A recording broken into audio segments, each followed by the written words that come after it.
اللہ کے رسول صلی اللہ علیہ وسلم نے فرمایا لیس الغنا عن کثرت العرض، نہیں ہے مالدار وہ شخص جس کے پاس مال و دولت کے اسباب زیادہ ہے، ولکن الغنا غنى النفس، مالدار تو وہ ہے جس کا دل غنی ہے، اور دل کے غنی ہونے سے مراد یہ ہے کہ انسان کو جو کچھ حاصل ہو گیا ہے اس پر اس کا دل مطمئن ہے، اسی پر اس کے حوصلے بلند ہیں، اور وہ شخص بجائے مال و دولت پر سہارا کرنے کے اللہ تبارک و تعالی کی ذات پر سہارا کرنے والا ہے۔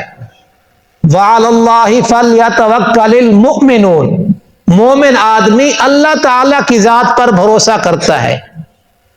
دوسری جگہ قرآن مجید میں آتا ہے وَمَن يَتَوَكَّلْ عَلَى اللَّهِ فَهُوَ حَسْبُهُ، جس نے اللہ تعالی کی ذات پر بھروسہ کیا، فَهُوَ حَسْبُهُ، اللہ تعالیٰ کہتا ہے میں اس کو کافی ہوں، فَهُوَ حَسْبُهُ، اللہ تعالیٰ ہی اس کو کافی ہے۔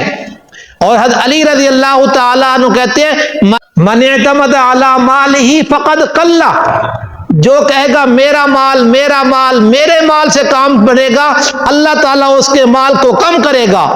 اور من اعتمد علی اللہ، اور جس نے اللہ تعالیٰ پر بھروسہ کیا، فلا قل، اللہ اس کے مال کو کم نہیں کرے گا۔ سبحان اللہ۔ عبداللہ ابن مسعود رضی اللہ تعالیٰ عنہ سے مروی ہے ہر روز عرش سے فرشتہ، یعنی عرش کے نیچے جو اللہ کے قرب والے ہیں، عرش کے نیچے سے یہ اعلان کرتا ہے اے انسان، گمراہ کرنے والے زیادہ مال سے بہتر ہے کفایت کرنے والا تھوڑا مال۔ جو انسان تھوڑے مال پہ خوش ہو جاتا ہے، اللہ تعالیٰ اس کی تھوڑی نیکیوں اور اعمال سے خوش ہو جاتا ہے۔ اور دوسرا فائدہ بھی ہے، جو تھوڑے مال پہ خوش ہو کر اللہ کا شکر ادا کرتا ہے، اللہ تبارک و تعالی کہتا ہے، قرآن مجید میں آتا ہے لئن شکرتم لازیدنکم، اگر تم میرے شکر گزار بن جاؤ گے تو میں ضرور ضرور ضرور تمہارے مال کو زیادہ کروں گا۔ اور ایک جس بیماری اور پریشانی میں اس وقت مسلمان ملوث ہے نا، وہ بھی ناشکری ہے۔ اللہ کا قرآن کہتا ہے ما یفعل اللہ بعذابکم ان شکرتم، میں اللہ تمہیں عذاب دے کے کیا کروں گا اگر تم میرا شکر کرنے والے بن جاؤ۔